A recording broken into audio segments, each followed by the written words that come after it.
Hey, what is up guys? Logan from Mighty Reptiles here, along with Belle, our Belle Pastel girl, because we are really clever at naming. You may recognize her from our first vlog we ever did. And before I start this video off, I am going to ask you guys to please comment down below on the quality of the camera, because I am now shooting on my brand new Canon G7X that I just got for my birthday, and I thought who better to test out how vibrant the colors are than our Belle Pastel girl, who is just absolutely gorgeous, just very bright.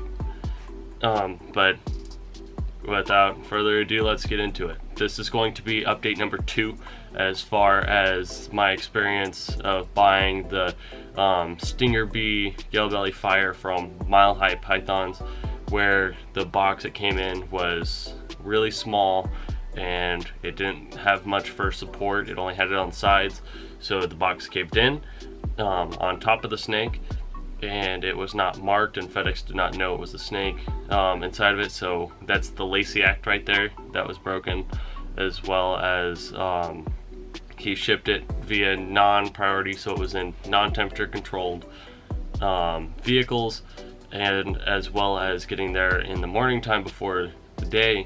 It was going to get there by 8 p.m. at night with chance of delay, which in California, when it is mid-90s during the day, like from 11 to 6, it is going to be 90 plus degrees.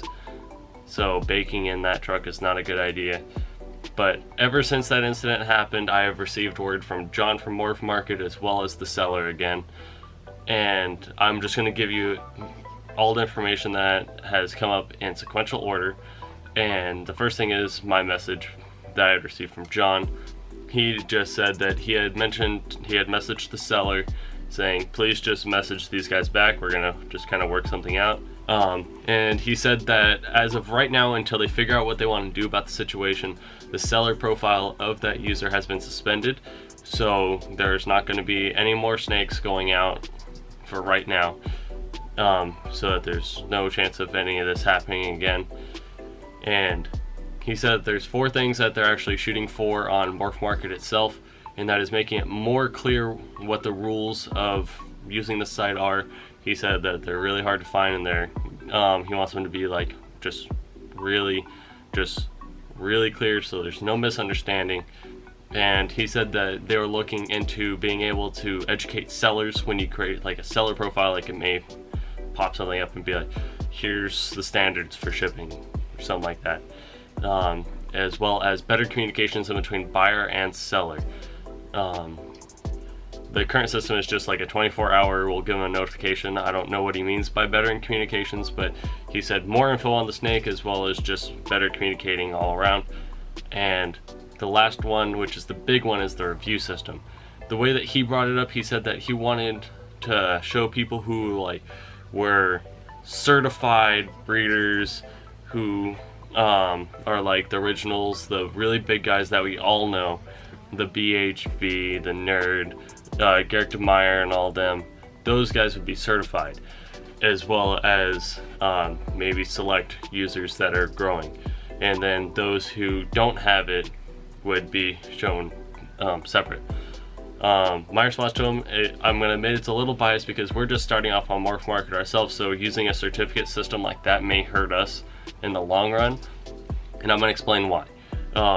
It may hurt us in the long run because if it's just certificate or no certificate, then you're going to look for strictly those with the certificate if you're one of those guys who wants to be like just very sure about your order, when there could be somebody who doesn't have a certificate that is just great at what they do, and there's nothing wrong with going with them, but they don't have the little thing next to their name, so you just skip past them.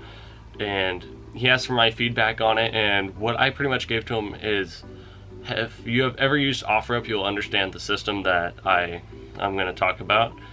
On OfferUp, you have a list of messages of all the people that have asked you about a certain item, much like how on Morph Market we have all of our inquiries on snakes. And then when you mark something as sold on OfferUp, it'll bring up all those messages that you received and asked if any of those guys were the buyer. If you select one of those guys as the buyer, Then it'll ask you to rate them 1 to 5 stars, and if it's optional to put a comment or like the story of how everything went, and then the buyer gets to do the same thing to the seller. So if the seller was difficult, we'll know. If the buyer was difficult, we'd know. This average rating is shown on their profile whenever they message another seller or they're trying to sell another product.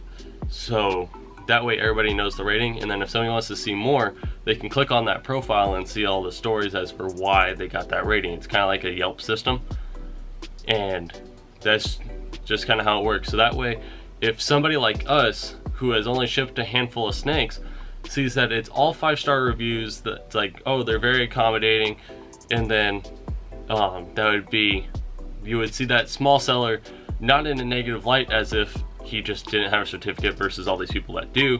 You may see him as somebody that you can trust, possibly. Obviously it's not going to be the same level as trust if you go and you order from Brian Barczyk, just because they're new, but it won't hinder them as much in their progression towards being one of those bigger companies like that. And then you'll be able to weed out those in the middle and small grounds who aren't doing things the right way. Whether if it's they ship the animals in the little box that you saw come in, then you would know, stay away from those people. But I just feel like that'd be a better way of a review system than just certified and not certified. And then going to the seller's message, he pretty much told us that he's sorry for the incident that occurred. He said that he has shipped several snakes in the same manner and has not received any complaints about the snakes or condition of the box, which reasonably you can be a little bit scary, like it's a bit of a scary statement, because we don't know if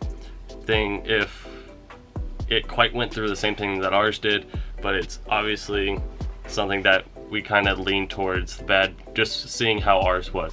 If he also on the other ones didn't mention that there was a snake in there, if you broke the Lacey Act multiple times, we don't have any evidence of this, but there's the possibility out there. I don't want to like say that he did or did not, but if it is just he did or did not mention that there's a snake, if he packaged it in the same small box compared to that snake size, if it didn't have support in there, if he's sending them to warm/cold climates on standard shipping, stuff like that, because it wasn't only just the fact that it was not safe for the animal, it was against the Lacey Act, which is federal law, and then it was also against FedEx's terms and conditions for shipping live animals.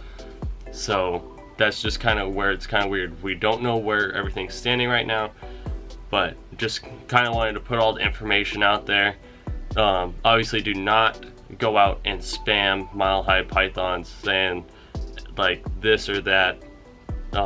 It's just putting out there, this is like a public review of the situation at hand, and obviously it's going to create some sort of change somewhere, whether if it's the review system that gets implemented or if there is more restrictions on sellers being able to sign up on Morph Market. That is another thing that may happen.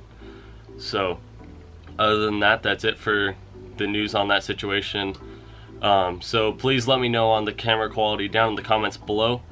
Like the video if you guys enjoyed. Subscribe if you haven't already. We're going to be giving away another ball python at 250 subscribers. And other than that, I will see you guys next time.